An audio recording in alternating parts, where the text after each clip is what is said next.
O governo federal gastou até o momento 39% do total de 404,2 bilhões de reais que foram liberados para o combate à pandemia da Covid-19 por meio de uma série de medidas provisórias.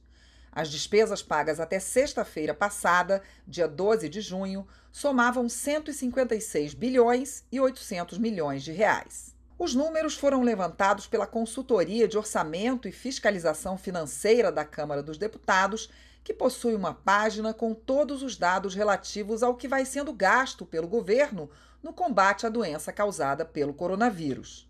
O maior gasto autorizado foi com o auxílio emergencial de R$ 600 para os trabalhadores informais, desempregados e famílias de baixa renda.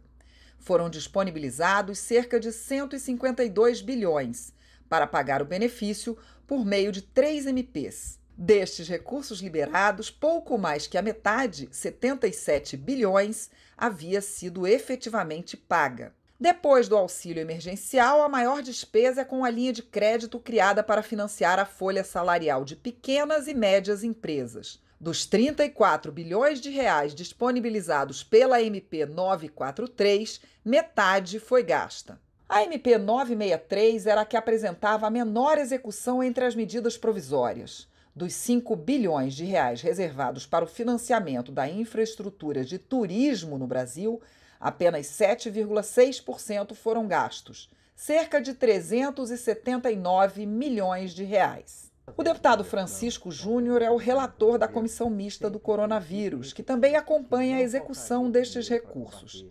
Ele diz reconhecer o esforço do governo, mas afirma que o ideal seria ele já ter gastado mais no combate à Covid. E percebemos que há disponibilidade dos recursos.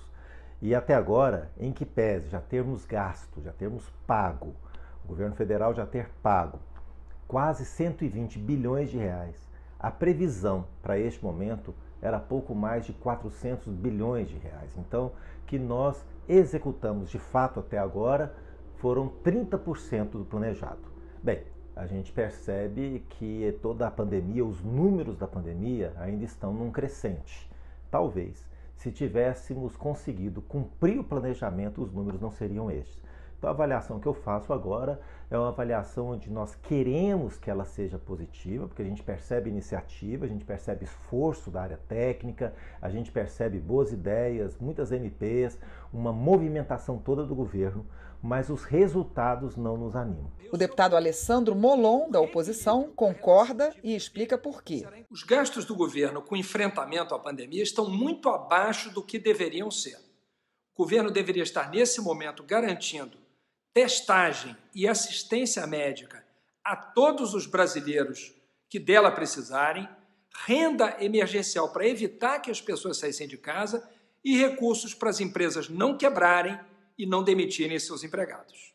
Ao contrário disso, o governo continua preocupado em manter a relação entre dívida e PIB, o que é um grave erro nesse momento, como a ação de todos os outros países deixa claro.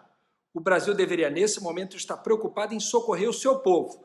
E o reequilíbrio da relação dívida e PIB será encontrado mais à frente. Representantes do governo têm uma outra forma de ver o total de gastos. Apesar dos recursos vultosos já enviados aos entes federados, há uma reclamação de hospitais no sentido de que não receberam efetivamente esses recursos lá na ponta. O governo federal, através do Ministério da Saúde, já editou mais de 10 portarias enviando os recursos, são recursos bilionários que servirão para o enfrentamento da Covid-19. Mas há aí burocracias nesse processo. Por exemplo, a bancada do Rio Grande do Sul enviou no início de maio os recursos destinados ao enfrentamento da Covid-19 e até hoje, mais de um mês após, os hospitais gaúchos ainda não receberam esses recursos. Ou seja, o dinheiro já saiu da esfera federal e está na esfera estadual ou na esfera municipal.